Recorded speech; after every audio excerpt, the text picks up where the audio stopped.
Leon, Under-18 Championships kick off this weekend. Tell us a bit about what went into deciding that final squad for this weekend's round one clash. Well, certainly we picked a squad for this weekend, but it's not the final squad for the ongoing championship. So we've got two games. Our main game starting at 11, as you're aware, and the second game, which is to finalise our squad, is at 2 o'clock. So selection's basically been watching the TAC games.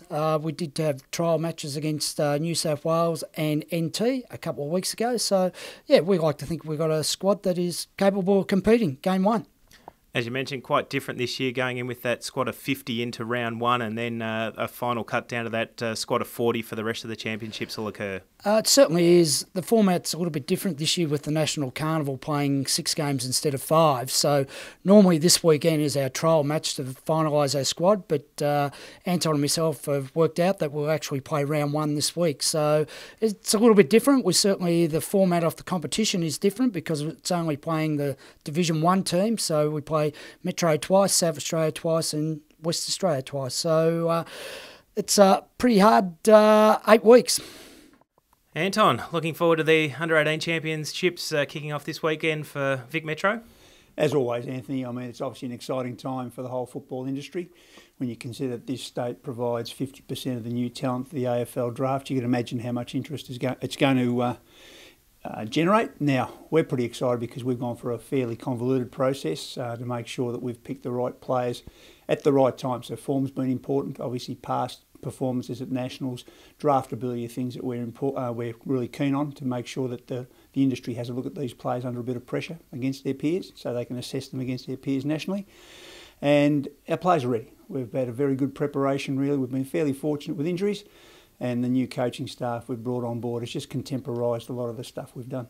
Let's have a chat about the new coaching staff this year.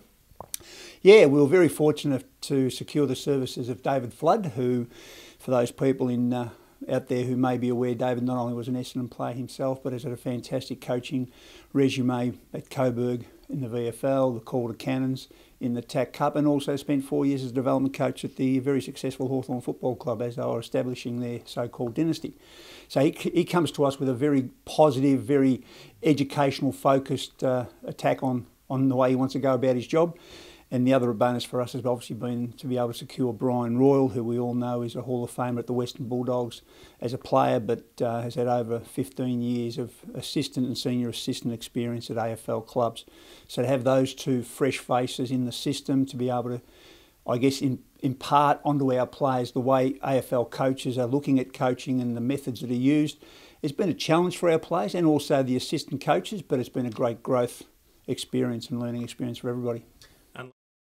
Interesting way to start the championships this year, up against Vic Metro, and you not only get to take them on once, but 2 head-to-head battles this time around. Yeah, it certainly is. As we mentioned, normally in past years we've played a couple of the Division 2 teams, which has given us an opportunity to play more players, expose them, things along those lines. So the intensity this year, because of you only playing Division 1s, is going to be far greater.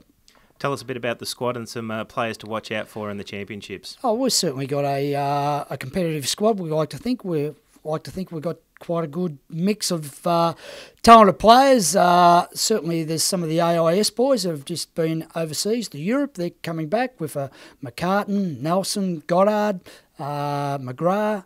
So there's quite a few of those players. We had a successful under-17 group last year, and certainly a lot of those guys will get exposed as well. So we like to think we've got some firepower and hoping that we get a competitive result game one. Plenty of talent will be on show. Let us know some of the players to keep an eye out for throughout the championships. Yeah, there's always talent and there's always potential. I think the beauty of the Nationals is it really gives you an idea whether or not that potential and talent can actually perform under scrutiny, under a bit of pressure, and of course under a bit of, how can I put it, uncomfortable circumstances for most of them. But the sort of players that have sort of shown their quality over the few years that we've sort of watched them in the TAC Cup and also some cameos at Nationals last year, the current captain, Touk Miller. Watch out for him. He's a very strong, very balanced, poised, versatile midfielder. We've also got Christian Petracca, who's just a ballistic forward who just has an incredible presence in the forward line and creates enormous opportunities, scoring opportunities. We obviously have people like Peter Wright, what do they call him, 2 metre Peter? He's an exciting forward, but his greatest asset to the industry will be as a ruckman, a mobile ruckman who can play forward.